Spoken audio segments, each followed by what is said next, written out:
So they say that this is the time for buyers in the market. And I agree. I totally agree. I was talking to someone, you'll hear me say this story because I think it's so relevant. I was talking to someone recently and they said, the question was, when was the best time to plant a tree? And the answer is typically 15, 20, 30 years ago. And then the question is asked again, when is the next best time? And the next best time is today. So whether we're talking about trees or those resolutions, weight loss, a certain look, a certain accomplishment, learning a new language, all the things that have been on my to-do list for decades, the bottom line is today is the day. And so as it comes to real estate, I'm going to tell you right now, for 2022, analysts are basically saying this: the appreciation or the higher pricing of homes is going to lessen. It's going to slow down, okay? That mortgage rates are going to go up. We're anticipating maybe two intervals of increases for 2022. They are saying that sellers are going to get a little bit more sober about their pricing. So that's a benefit, and that more homes are still going to be having more homes in the market is still going to be a challenge. So when you look at some of the statistics back in April of 2021, we were having 17, 18% price growth, month over month with regard to home prices. And then in October of that same year, that went down to about 7 or 8. So as we're going into this year, analysts are basically saying a couple of things. When you look at Goldman Sachs, they're anticipating a 13% increase in prices for 2022. And I go, yike, I don't think we could really take it, but that's what they're predicting. And then you look at other sources like Yahoo Business and other things like that, you're looking at maybe 7 to 8% increase. When we look at the National Association of Realtors, I am a realtor, a licensed realtor here in Colorado Springs, they're anticipating maybe 2.5%, 3% of price increase when we compare it to last year and the current trends. And then you have some MBN, the Mortgage Banking Association, they're anticipating a 2.5% decline in pricing. However you slice it, if you are a buyer in this market, this is the opportunity. Getting back to the tree example, when was the best time to purchase a home? Maybe 20 years ago, maybe 25, 30 months ago. But when is the next best time? The next best time is now. Now, the market is working in your favor for a couple of things.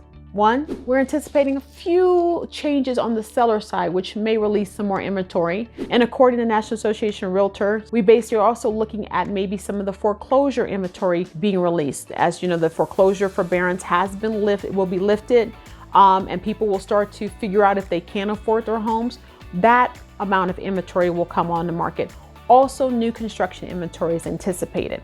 Now, when we talk about appreciation for new construction people, if you are currently thinking about it, that is estimated to appreciate almost 4 to 5%, meaning the prices that you were spent last year, of course, would have been less than you will for this year, of course. And so with that in mind, this may be the time to really begin to get under contract and see if you can get your new home if that's what you want. So a lot of things are moving in this market. I want people to be confident about it. Buyers, you can be more confident that you will have more inventory to select from. You may be seeing, and real estate is all local. You may be seeing fewer price multiple offer situations whereby you feel like you're just compelled to offer 20% over asking. You're going to see fewer of the multiple offer situations. You are going to have more of a selection, maybe more of a selection, not maybe. You're going to have more selection as you go into this year. And I just ask you to put your ducks in order. I always say the same thing.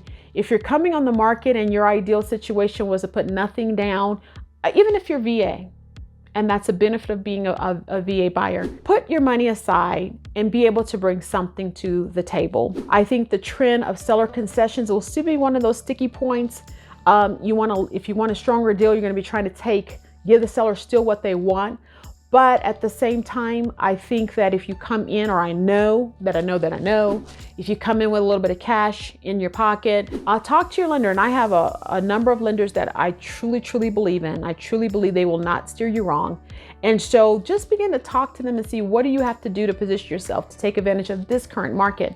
And the reality check, if you're thinking that prices are going to go low again, how low will they go? They will not go low enough for you to offset waiting and then having that mortgage rate go up on you, which, like I said, they're anticipating 2 or 3 intervals of mortgage increases over the year. So rates are not going to ever, I mean, the price of homes are not going to ever drop enough. And if you're that type of buyer, then you're hedging the market, which is fine. But most buyers that are out there, the serious ones, you're looking for a home that you can live in, that you can have family in, that you can bring friends and entertain in. That's the home you're looking for. It is out there for you.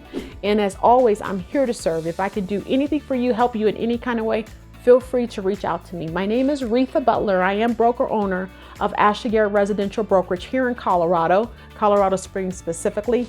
Always here to help, and I want you to real estate confidently. Have a great day.